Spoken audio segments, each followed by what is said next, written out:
Hello.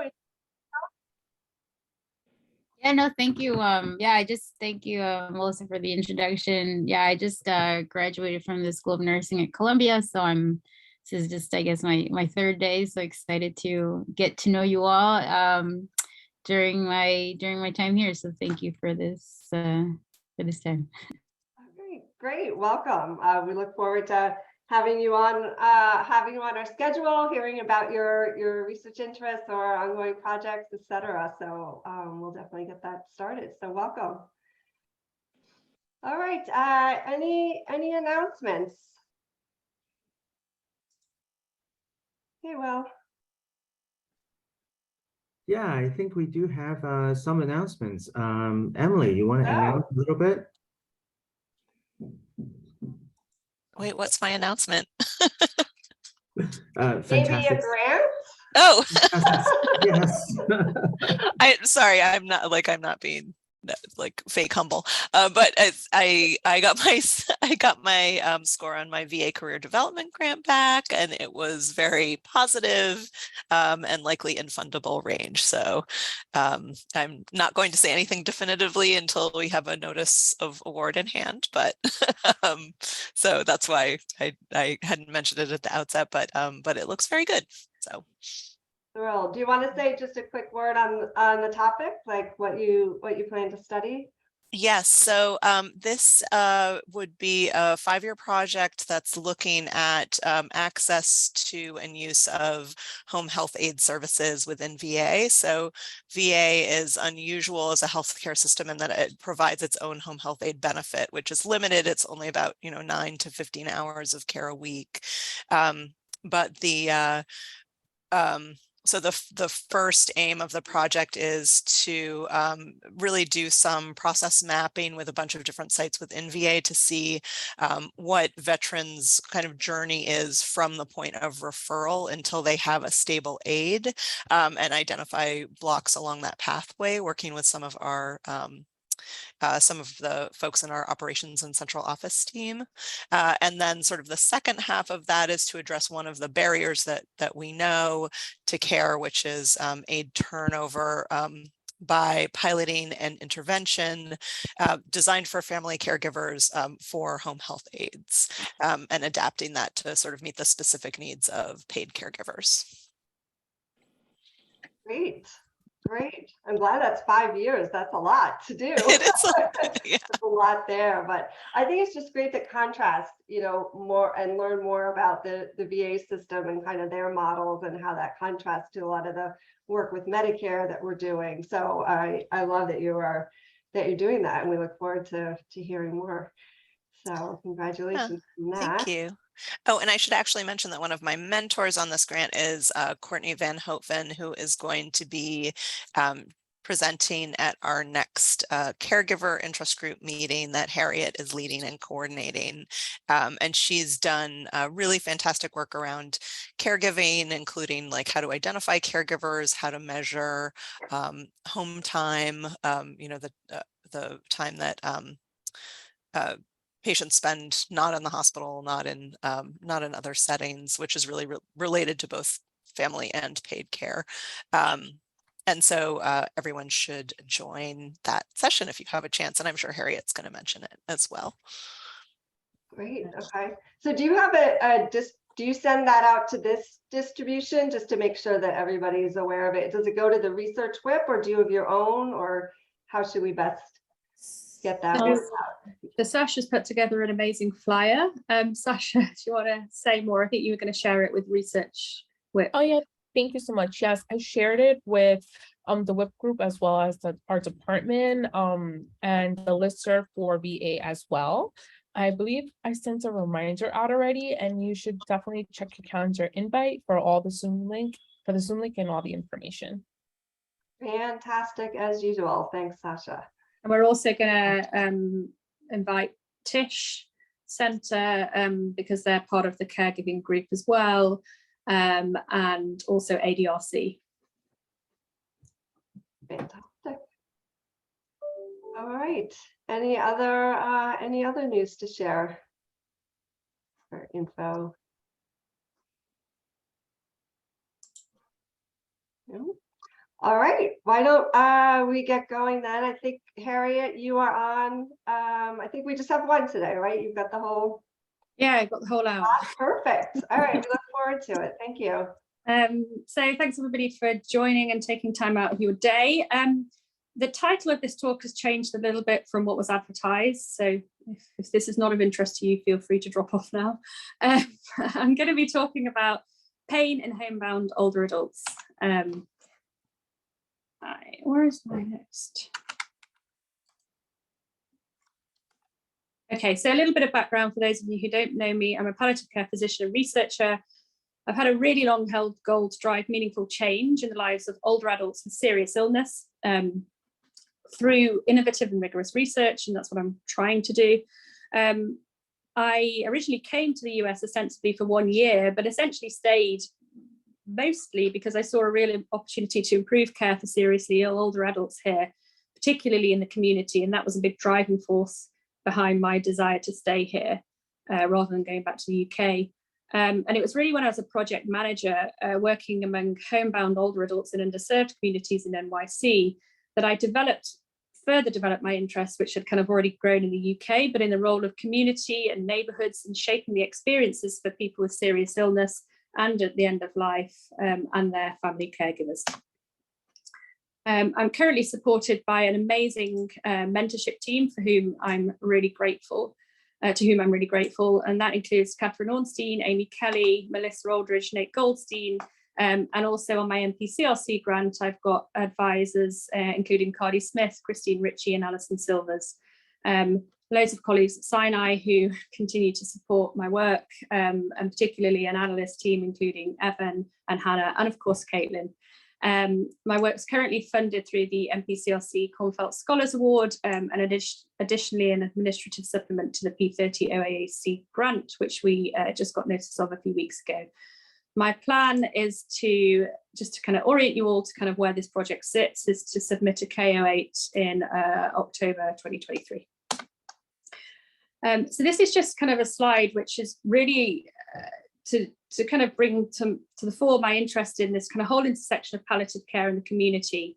And this has really come from a lot of work that's been going on in the UK around developing compassionate communities, integrating palliative care within public health, and particularly the work of Julian Abel and Alan Kelleher, which is really about the idea that the resources that we have currently within healthcare systems aren't enough to meet the needs of seriously ill people and their family caregivers, and really a call to adopt the principles of a public health approach to end-of-life care in order to increase both the range and the quality of non-medical and nursing supportive care in the context of kind of diminishing resources. And particularly kind of where I'm interested in is how we begin to identify opportunities within communities to strengthen communities to be able to better support older adults with serious illness and their family caregivers, both homebound and particularly at the end of life. I love this book by Daniel Miller. It's called The Comfort of People. He's an anthropologist in the UK, and he spent a lot of time with patients in hospices at the end of life, interviewing them and bringing together their narratives, and really explores many of the ideas of kind of loneliness, kinship, social connections, social networks, and how important they become at the end of life for people. And that's kind of where I come to this, and that's kind of my interest. So in terms of kind of my overall research plan at the moment, my short to medium term goal is really to characterize the impact of neighborhoods on the lived experience of seriously ill older adults and their family caregivers. And why I think this is significant is I see that there are real opportunities at the neighborhood level to improve care for homebound older adults and older adults at the end of life and their family caregivers through strengthening these community resources and really helping the healthcare system as it's set up currently to kind of integrate better with these community resources and all existing organizations, and developing new community-based interventions. The methods that I'm planning to use kind of over the next couple of years to begin to explore this area are survey data, including NHATS and NSOC.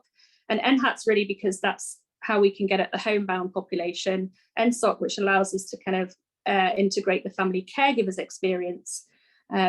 And also because both of those allow us to kind of really get at this end of life experience for people with serious illness. I also anticipate kind of integrating more geospatial data, getting familiar with an analysis as it relates to kind of geospatial data and outcomes. And I think at some stage there's going to have to be qualitative methods within this research, really to plug in the gaps where the quantitative data can't get to what we need to get to, and anticipate down the line that will involve some degree of community-based participatory research. Eventually, what I want to do is to kind of integrate my experience from the UK with the US and think through the cross-national kind of dimensions to this work and how we can begin to learn from other countries and have kind of back and forth learning as to how different systems work and different cultures approach end-of-life care. And this in the centre is just kind of my current schema, which is the kind of population that I'm interested in is homebound older adults at the end of life. The outcomes that I'm interested in are pain and symptoms and their experience of care. I'm also interested in family caregivers and the outcomes that are relevant to them. And thinking really how the neighbourhood environment, both the built and the social neighbourhood environment, influence both these groups individually and their interaction between these two groups. My current projects that I've been working on include an analysis of symptom experience of family caregivers at the end of life, which has just been published in JPSM. I've also done a latent class analysis of homebound older adults to really try to explore the heterogeneity which exists in this population. And I'm currently working to better understand pain in homebound older adults, which is what I'm going to talk about today. So please feel free to stop me at any time. So this is my MPCRC award, which is a 2-year award, started in July, and it's to study pain in homebound older adults and the association with race and ethnicity and neighbourhood socioeconomic disadvantage. The background to this project is that we know that there are 7 million homebound older adults in the US, work that's been led by Catherine in this area to define this population, to identify them and to make them visible, and that they have a potential really to benefit from home-based palliative care and home-based primary care. And yet at the moment, work that Jenny's done has shown that only 11% of this population actually receive any home-based medical care. We know that within this population, pain is prevalent, and that's really coming from studies of people who are enrolled in home-based palliative care, home-based primary care, or clinical trials. There's been no kind of rigorous epidemiological studies to date of this area. We know that pain impacts well-being and function and is really the focus of home-based palliative care. But as I say, the existing studies of pain in this population are really limited to people already receiving home-based care, including the Mount Sinai visiting doctors population. And there haven't been any epidemiological studies characterising pain or symptoms in this population, which is obviously important if we're going to inform kind of where home-based palliative care fits in the overall schema of home-based medical care for this population. We also know from work from our group that homebound older adults are disproportionately racially minoritized, but it's unclear whether there are actually disparities in pain or other symptoms that exist by race, ethnicity, and socioeconomic status. And we also kind of anticipate that pain beyond the individual factors is likely to be especially sensitive to neighbourhood factors in this population because they have limited mobility, they're much more reliant on kind of what's happening in their neighbourhood and that built-in social environment. So the aims of this grant are twofold. One is to examine the association between race and ethnicity and pain among homebound older adults in a nationally representative population. And the hypothesis being that pain would be more prevalent among Hispanic and non-Hispanic Black individuals compared to non-Hispanic white individuals. And the second hypothesis being that the association between race and ethnicity will persist after controlling for individual level differences in socioeconomic status and health status because of the influence of caregivers and also neighbourhood level factors. The second aim, which I'm not really going to talk much about today, but is that we will examine the association between neighbourhood socioeconomic deprivation and pain.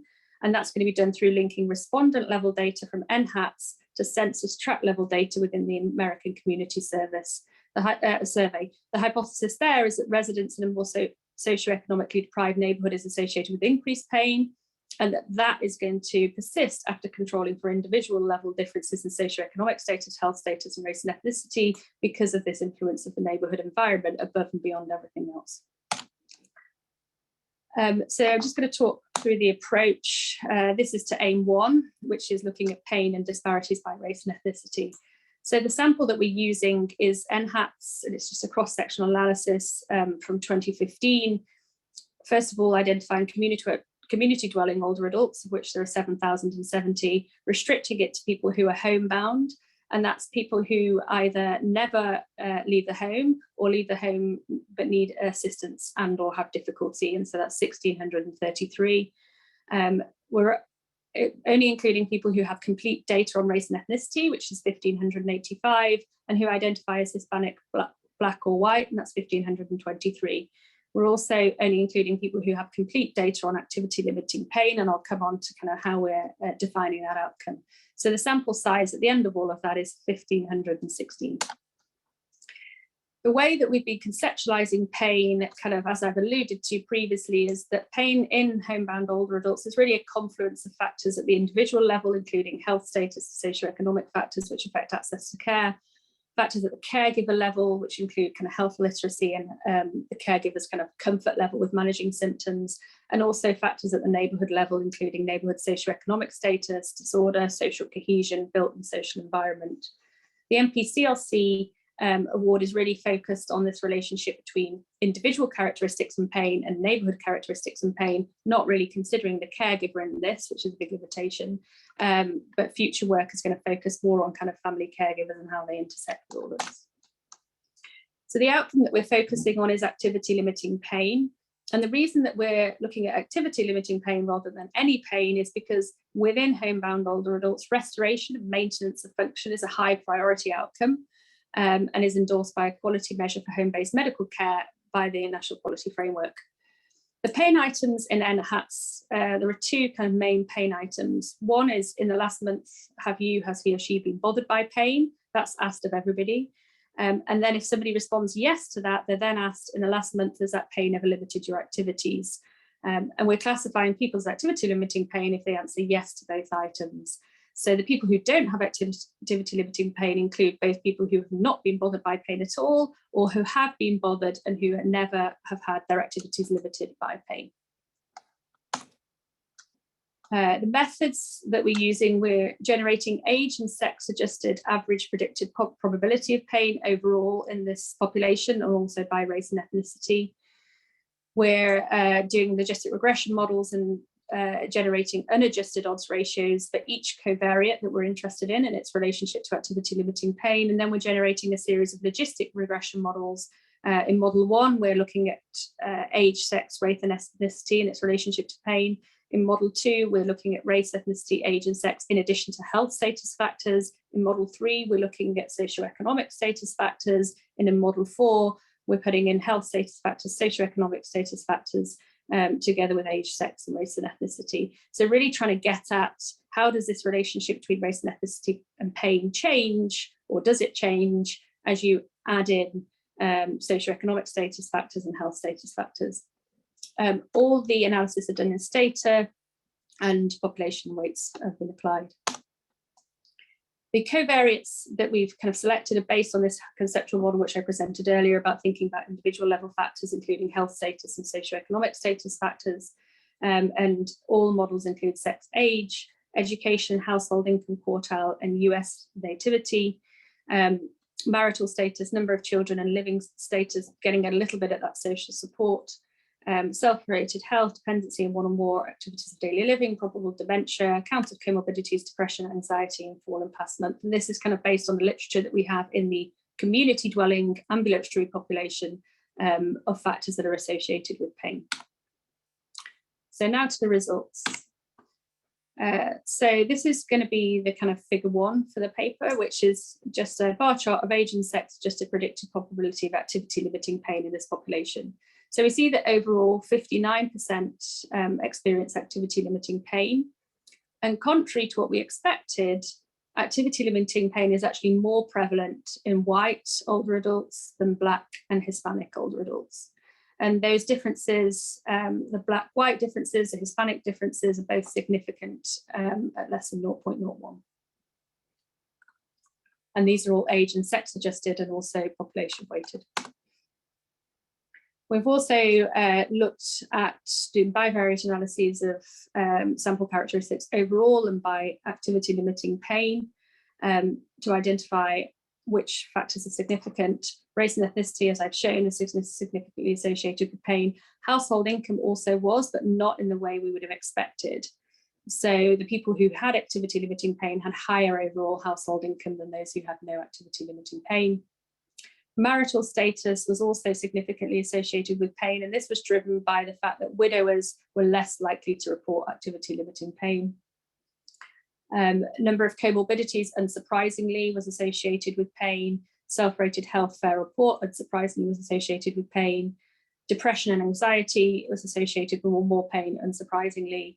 And dementia was associated with less pain, unsurprisingly, and probably related to issues around recognizing and reporting pain in older adults with dementia. In the multi-variable analyses, this figure is of the forest plots to show the association between race, ethnicity, and activity limiting pain. The top two bars relate to Black versus white as a reference group, and bottom two bars are Hispanic population. The top bar in each one is the unadjusted odds ratio, well, age and sex adjusted odds ratio, and the bottom bar is a fully adjusted odds ratio. So you can see it, just the age and sex adjusted odds ratios are lower for activity limiting pain among Black and Hispanic older adults. And then when you actually include these, the socioeconomic status and the health status factors, that difference is magnified. And this is just our table of the kind of essentially the forest plot, but in a table form. So model 1 is just including health status factors, model 2 is socioeconomic status factors, and model 3 is a fully adjusted model. So you see that these differences remain consistent across all the 3 models. Are exaggerated when you account for health factors, not surprisingly. When you include socioeconomic factors, which includes kind of social support, the differences are attenuated. And in the fully adjusted model, again, they kind of go back to what they were in the age and sex adjusted model only.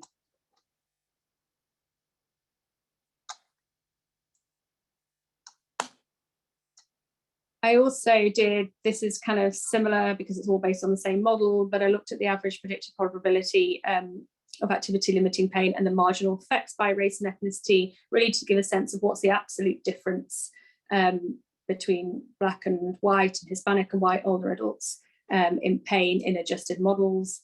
And so this is just kind of seeing the same patterns because it's based on the same models.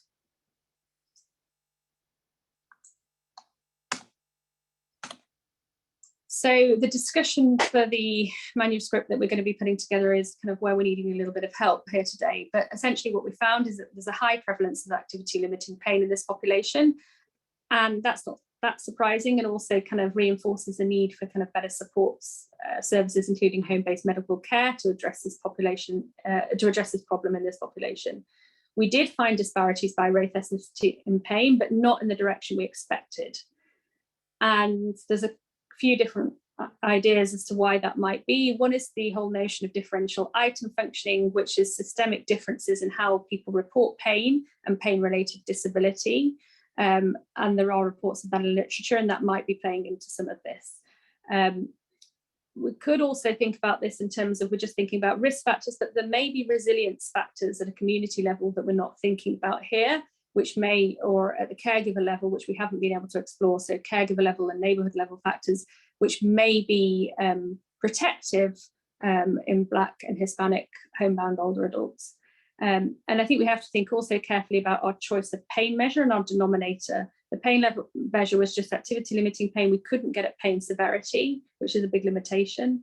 And the denominator, we were looking at the whole population. Other studies have really looked at disparities in pain management among people who actually already have pain. And so it may be that our kind of the way that we were approaching this wasn't sensitive enough to kind of describe all disparities. We didn't see, which has been shown in other studies, an association of low household income with pain. In fact, it was almost in the, well, it was in the opposite direction by varied analyses, but that didn't persist in the multivariable analyses. And that might be because homebound status is a kind of leveler here, which homebound status itself is a rate determinant of access to care rather than income. And I know that Jenny, in the work that she's done, didn't show any difference in income, in access to home-based medical care by income level. And I think there's a need here for us to be vigilant to disparities by income level as home-based medical care expands and becomes more available. We may begin to see those disparities that we're not seeing there now because the homebound status itself is a leveler. And I think that dementia and pain is important, has been previously reported, and is clearly of a concern because we're seeing lower lower odds of pain in older adults, homebound older adults with dementia. So the questions to the group, and I can go back to kind of whatever results people want to go back to, but it's really just how would you interpret these findings given what we know? I think other studies have shown similarly lower prevalence of pain in Black and Hispanic older adults, kind of contrary to what we are thinking. So how would you interpret these findings? Do you think there are any additional analyses that we need to be doing here, given the limitations and available data of what we have in NHATS? We can get at self-report of medication use and to see to what extent that differs, and I'm looking at that at the moment. And then in terms of the future directions, thinking of putting this together for a manuscript, are there additional things that we need to be thinking about for that and adding to that? But the next steps in terms of the NPCRC award are going to be looking at neighbourhood level factors and particularly socioeconomic disadvantage. But what other geographic data should we be thinking about beyond composite measures of neighbourhood socioeconomic status? And also thinking through the links to Part D claims to really get at this receipt of analgesia and see whether this is playing into these effects that we're seeing. So thank you.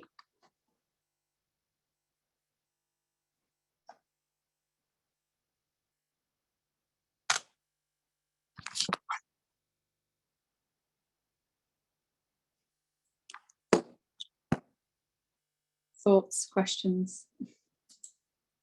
Harriet, this is really fascinating. And I think my brain is just sort of turning of like, gosh, where do you start in terms of your question of how to interpret this? Because to me, it is quite surprising.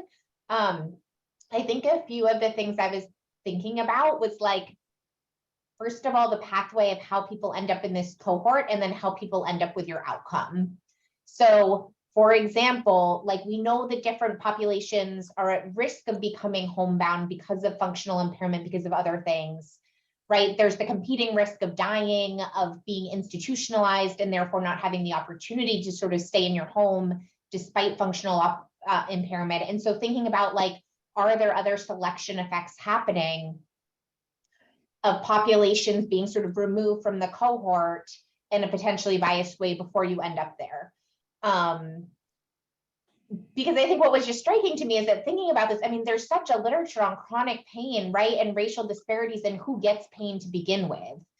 And so part of me was like, is this just because we're starting with this very unique homebound cohort that just looks very different than we would expect in the general older adult population? Maybe. And I think you could look at that with NHATS. The other question I had was the grouping of people who like to not have activity limiting pain could mean that you have no pain to begin with, or it could mean that you have pain, it's just really well managed. And I don't know what your cohort sizes are, but maybe like, is there anything to be learned in disentangling those two groups? So I did look at that. I looked at, if I'm understanding you rightly, to point A, completely agree. And I think that that's really important. But to point B about, so I did look at, is this differences in actually any pain, or is this difference in activity limiting pain among people who report any pain? And to what extent is it both? And I just did really simple kind of bivariates, but there are significant differences at both levels. The cohort sizes get small, and so while you see differences in Hispanic white, it doesn't reach significance, but the absolute magnitude is there.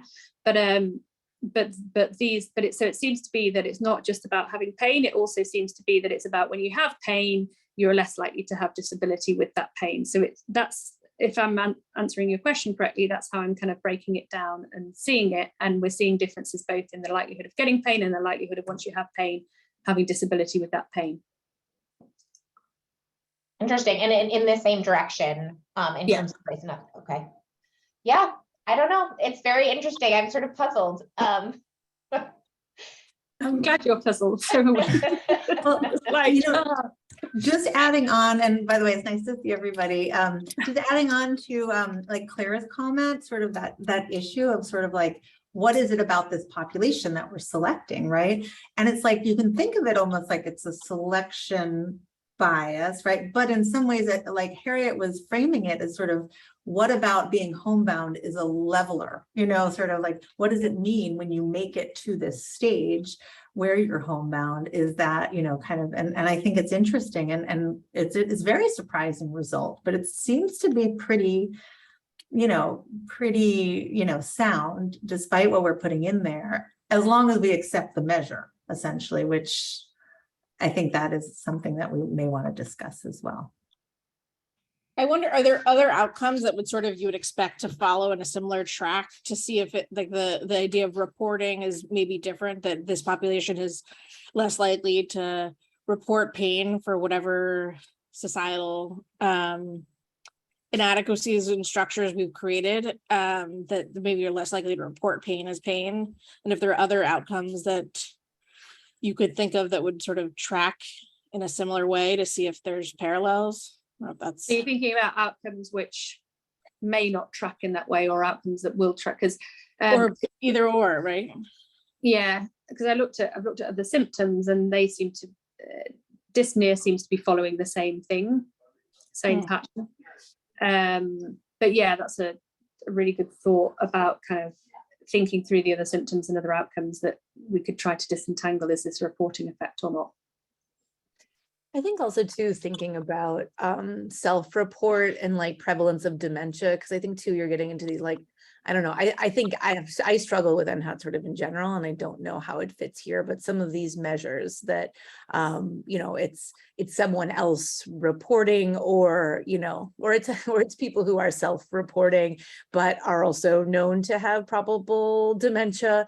I think it gets a little bit tricky there, and I don't think there's a great answer. I think this is like a limitation of, you know, in general in this setting, but you may in this group be getting more people, you know, with cognitive impairment who that report is not, doesn't necessarily mean the same thing, or can't be compared in quite the same way as others.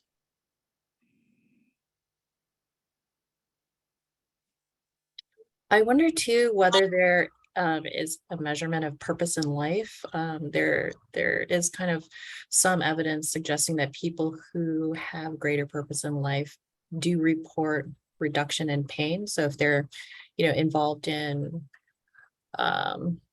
volunteering, or even just, you know, they have some sort of purpose relative to family members, that can sometimes moderate the amount of pain that they experience and report. Yeah, I think one thing we can certainly look at is kind of participation in valued activities, and the extent to which this is limiting that, and whether that's kind of affecting it as a different factor. So yeah. Yeah, I was wondering, similar to the question Chris typed into the chat about function and how you handle, I mean, I think you adjusted for function and health status. It looked like at least presence of an ADL impairment, but like both function and anxiety, depression are so tightly linked to pain. Should you even adjust away that linkage, right? Like, I think that's an interesting question to ask, and it, from your results, it seemed like the association did diminish with those adjustments, but yeah, it's tricky of how you think about function.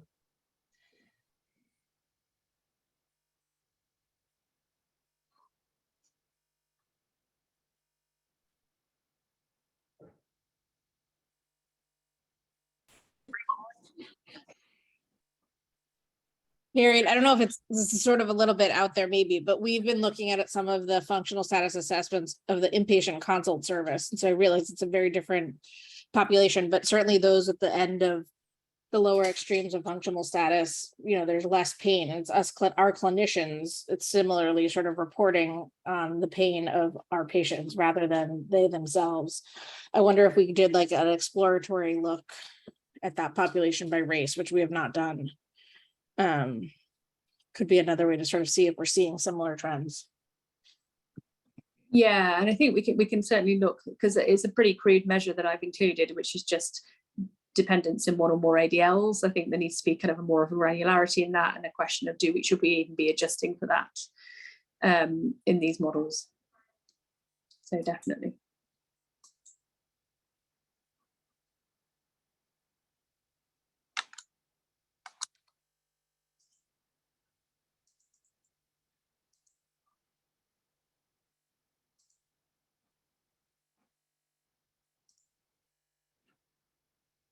In terms of kind of the overall, if we can think about some of these further analyses and start to kind of figure out what's potentially going on here, do people think there's enough here to put together for some kind of manuscript? Or is it more of a kind of brief report, or what do people think on that? I guess one question that I had is even when you were hypothesized it was going to go in the other direction, like where did you want to go with it in terms of a recommendation for like intervention or, you know, access to care, or what were you thinking of having as your kind of result or action statement around the findings? Do you mean now or originally before we found this? this Either, I mean, either yeah. way, it's a population that's having significantly more pain than another. So was your, what were you thinking of, you know, concluding or kind of moving towards with something like that? I think the first thing, very basically and very simply, as I said at the outset, that nobody's actually looked at all at pain in the homebound older adults in a nationally representative sample. So I think we just need that figure out there for kind of how prevalent is this in order to support the case for home-based palliative care, home-based primary care, etc. I think, so that was kind of point A. Point B, the disparities piece was obviously that I was anticipating to find things very differently. If this is true, and we think about all of the kind of selection effects and what we're adjusting for and all of the other points that have been brought up, then I do think we have to start to think about are there protective factors that we're not measuring at community levels, at caregiver levels, at neighbourhood levels, collective illness experience, etc. Are we missing pieces which are really influencing people's experience of care and symptoms? And what are those pieces, and what can we learn from that in terms of developing interventions to support other people? Because I think just looking at pain all the time through the lens of an individual factors, somebody's health status, somebody's access to care, I think, or any symptoms or any needs, is kind of too narrow. We need to be thinking about caregivers, community context, neighbourhood context, and all of those other crucially important factors in how people are actually experiencing symptoms and care at the end of life.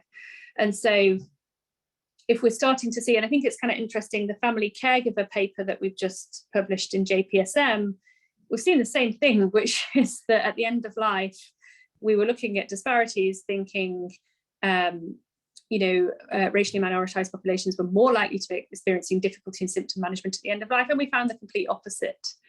So we're finding the same thing there that we're kind of finding here.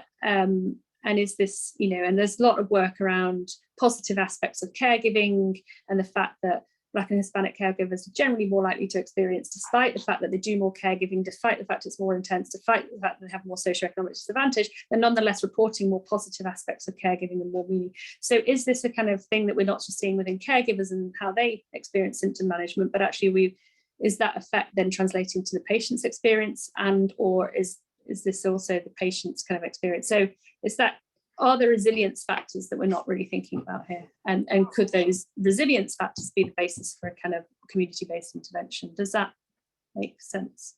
Yeah. I mean, I think that's really interesting. And I think given you have both of those pieces, just basically what is the prevalence with, all the predictions you can put in there and the confounders and things like that, and then talk about that disparities piece in the context of what you found in your other paper. I think that's really interesting. And if it's around what can we learn potentially from what's going on in different communities that somehow, really, I mean, those were very large effect sizes. So, and no matter how you adjusted it, it didn't move it very much. So I think that's, I think it's definitely worth writing up on its own. It's my opinion. Yeah, the large effect sizes, they went the direction we thought they'd go in when you adjust for the health status. They went in the opposite direction to how we thought they'd go when you adjusted for socioeconomic status. And that's probably because of this income effect, which was opposite to what we were seeing. And also probably the fact that the socioeconomic factors I included were a bit broader than socioeconomic and included kind of number of living kids, whether they were living alone, kind of more living status, but it was really this income effect, which was opposite to what we'd expected as well. So yeah. But I think I need to do kind of more work around, more reading on differential item functioning and trying to get at this issue of reporting. And as Laura's saying, kind of looking at different outcomes within this population and whether they track and see if that can get at some of these issues around reporting.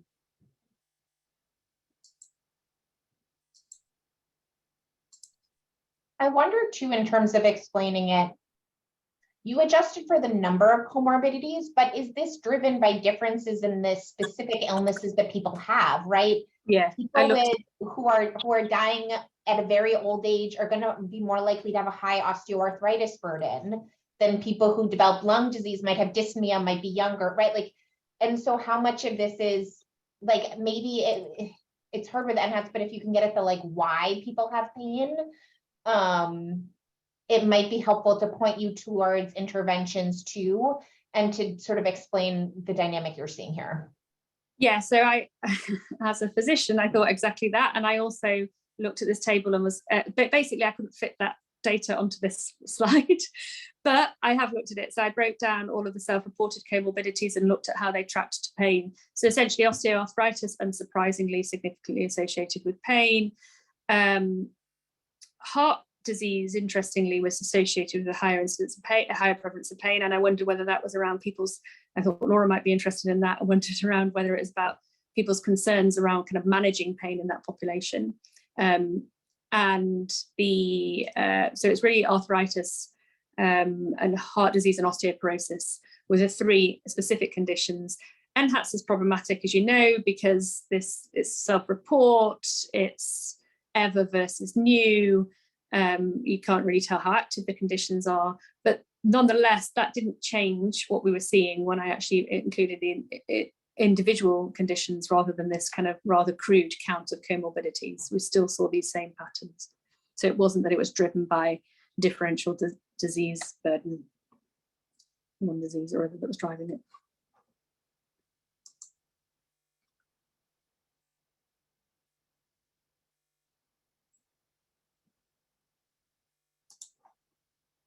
Catherine. Is Catherine there? It's Catherine about to drop off. She's gone. No, I'm here. I'm sorry. Anything? Anything to add? I mean, I guess what would be interesting is sort of, I know you're next planning to bring in neighborhood level measures. And I guess maybe talking about what that would add in this case and how you want to sort of contextualize that relative to these findings, essentially. Yeah, so just for the group, the neighbourhood level factors that we're bringing in is going to be a composite measure of neighbourhood socioeconomic status, and we're using the social deprivation index rather than the area deprivation index. And the reason that we're using that is because within NHATs, you have to link at the census tract level, and area deprivation index is only available at census block group level. So we're having to use this other measure, which is kind of similar to the area deprivation index. It's a factor-based index, a composite measure of socioeconomic status at the neighbourhood level.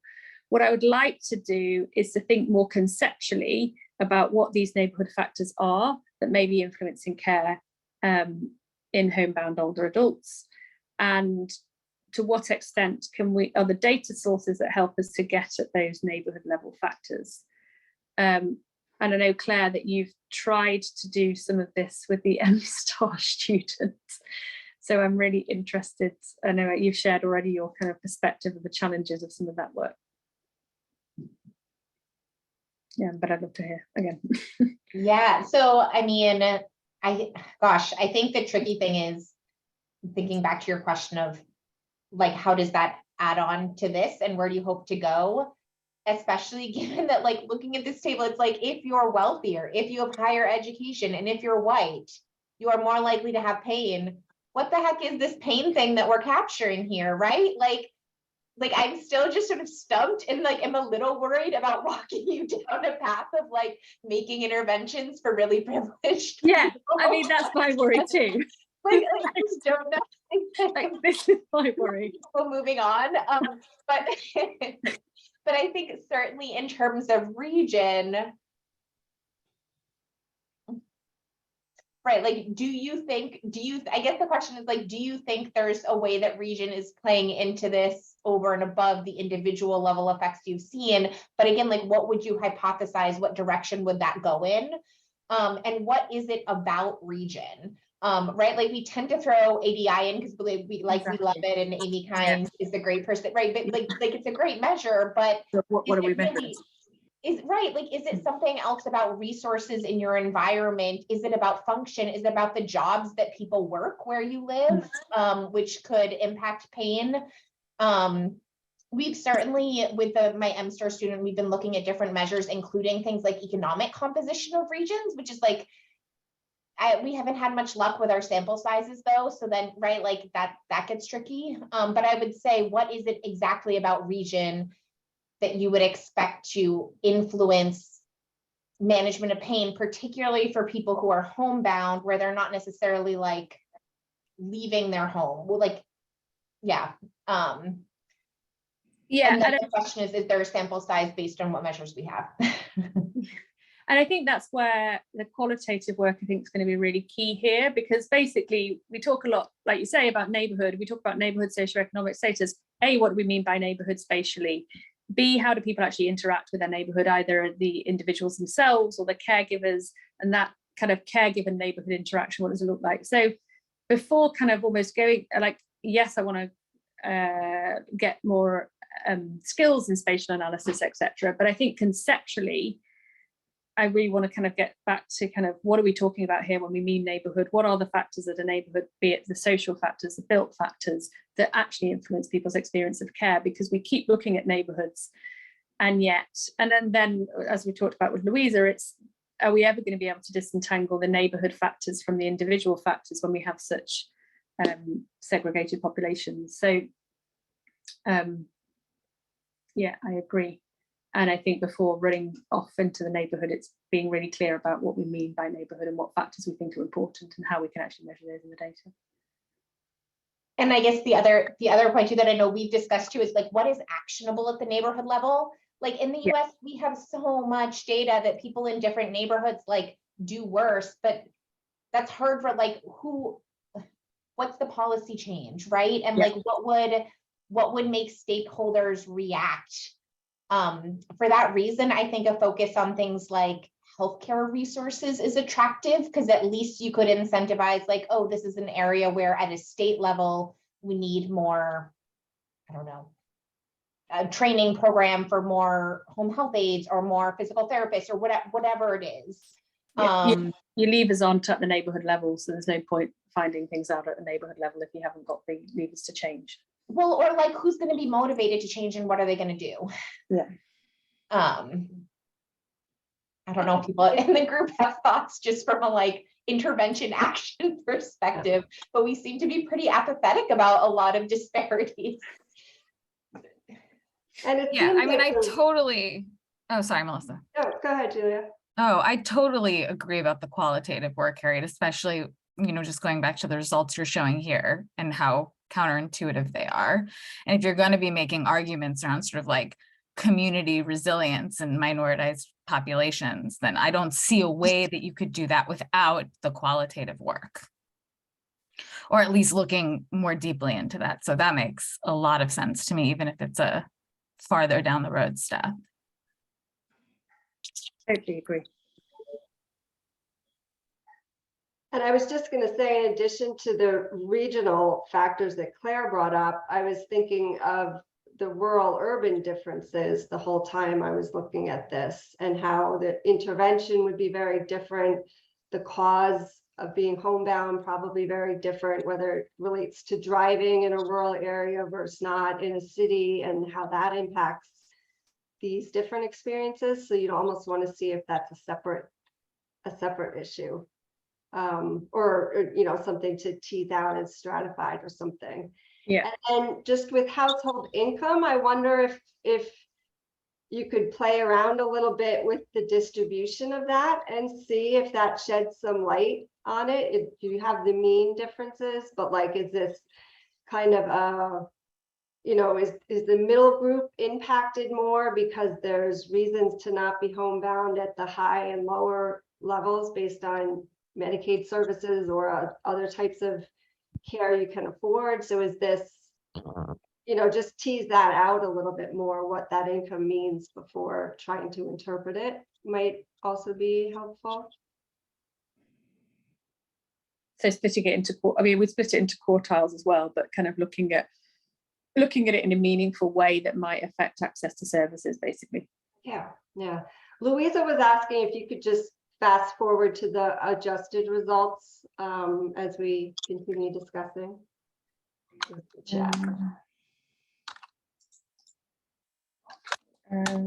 Tell me which one's this one, Louisa? Yeah, that's probably good. Is this adjusted for age? I don't see it on the list. Yeah, I didn't. It's in the footnotes, the table which aren't on the slide. I'm sorry. So yeah, the left-hand column is age and sex adjusted odds ratios for each covariates, but each of the models are adjusted for age.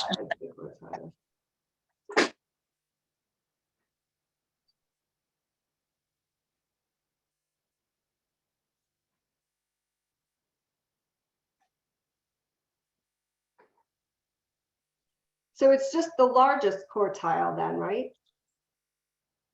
And it's only in the fully adjusted model? What's that for? Are you talking about income? Income, yeah. Yeah, it's Q3 and it's sorry, Q4. Okay. Which so is the the highest group. Yeah. Okay. The highest Q4 is the highest household income. Yeah, the reference group's the lowest.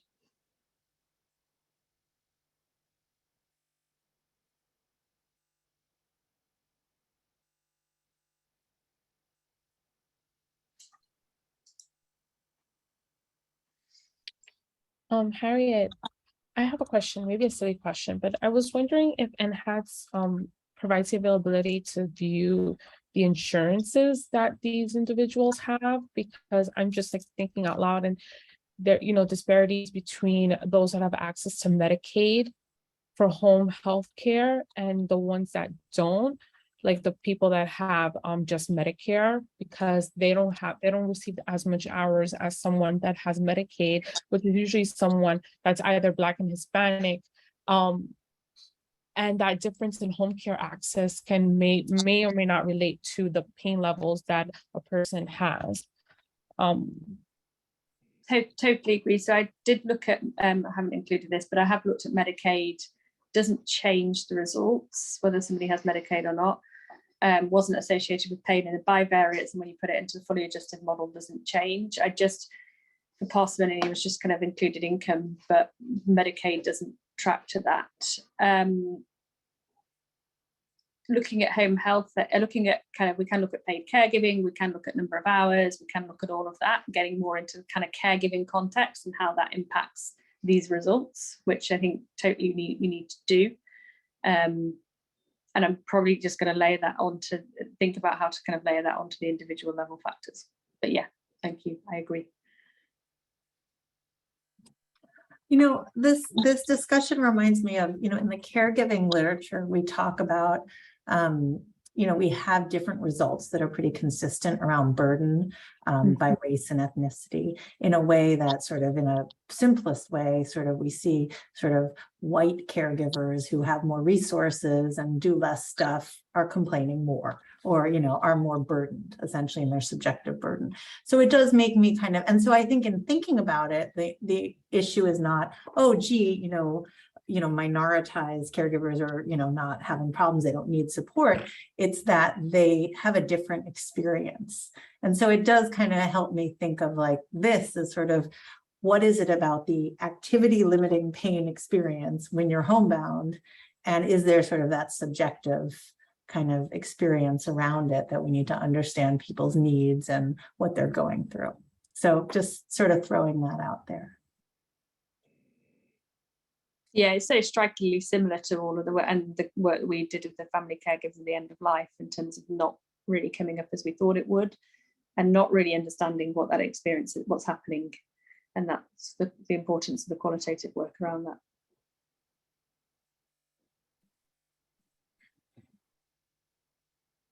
Totally right. And different experience even around disclosing your experience to somebody outside of your unit, right? Based on your lived experience. Exactly. And you'll never tease that out with a metric. That's just about how you're gonna sort of relate to all these structures. And even what does pain mean? You know, so often when we're seeing patients, they say, no, I don't have pain. And then they'll be like, yeah, I have discomfort.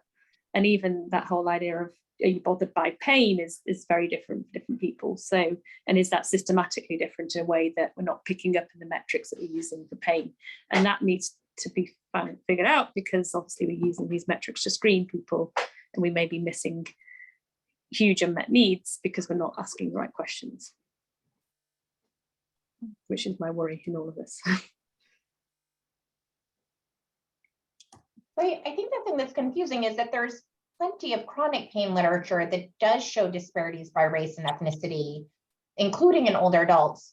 Are other NHATS studies using these variables, but in the general NHATS cohort, did they find, what is the association between pain and race and ethnicity in the entire NHATS cohort? So I looked at that and didn't find any disparities in pain by race and ethnicity, because I looked at that for exactly this reason. I'm like, well, if it's a reporting issue, then in the general older adults, unless there's something about being homebound which changes that relationship to reporting.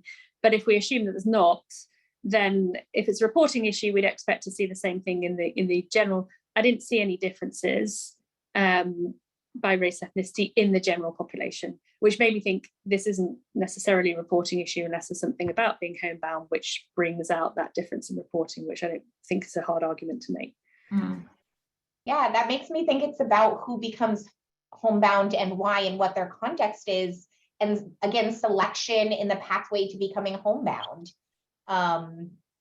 Which fits with the later class analysis, which we're just hopefully going to publish, which shows exactly this, that you've got this group of people who really, looking on paper, don't have an awful lot wrong with them,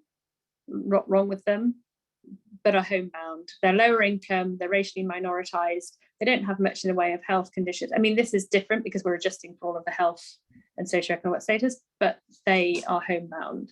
And so it may just be around that kind of, that they're coming to being homebound and they're ending up in the same population, but they've actually got a lower overall need.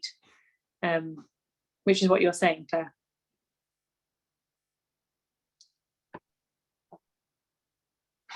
But I think there is, just going back to your point about disparities in the chronic pain in older adults and kind of non-homebound older adults, there are a couple of papers that I've read from recent, one from HRS 2010, cross-sectional analysis, and another one that's used a national health and interview study over many years, which have actually shown similar patterns. So a lower prevalence of pain among Hispanic and Black older adults than white. So not the disparities we'd expect. But then if you limit to a group who has pain and you look at severity and disability, you do see this disparities in the way that you would expect. So it's different depending on what measures you're using and what denominator you're using. Right, and I imagine in a lot of the chronic pain literature, and I don't know it that well, but a lot of times you're capturing treated samples who are coming in for pain treatment, and then that would be different than what you're capturing here, essentially. Yeah. So it's interesting.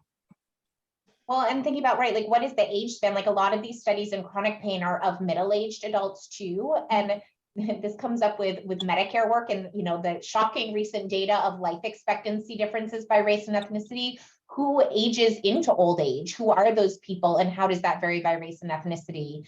And who's not captured because they don't make it till old age? Exactly. That's right. Right. And the homebound status is the same kind of selection because we know there's people that never get to the nursing home and also we know that there are race and ethnic differences in who decides to go to a nursing home and who doesn't. And so that's totally different there as well.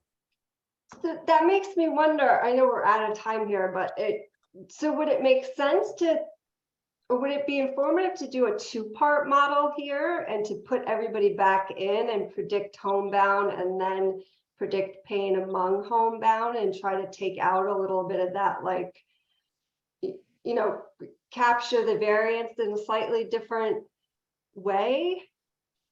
Maybe not, because they're both binary. Usually it's like, you know, a yes, no, and then a how much question, but I don't know. That's the only thing I keep going back to, the who's in here and then the results. And it's like, I don't know if that would elucidate anything. I have to think about it.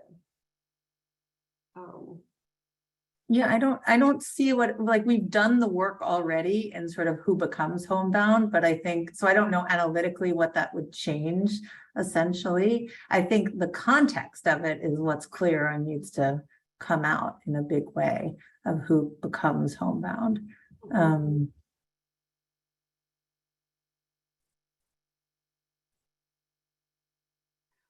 Right. Well, thank you so much, Harriet. Thank you for sharing this work. It's really interesting. You presented it in a way that was very clear and was able to generate the discussion. So hopefully that was helpful to your team. We look forward to seeing how you continue to wrestle with that. So thank you. Thanks for sharing. Thanks for joining, Catherine. I always appreciate your input.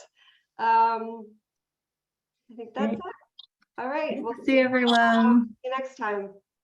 Everyone. Thanks everyone so much. Thank you.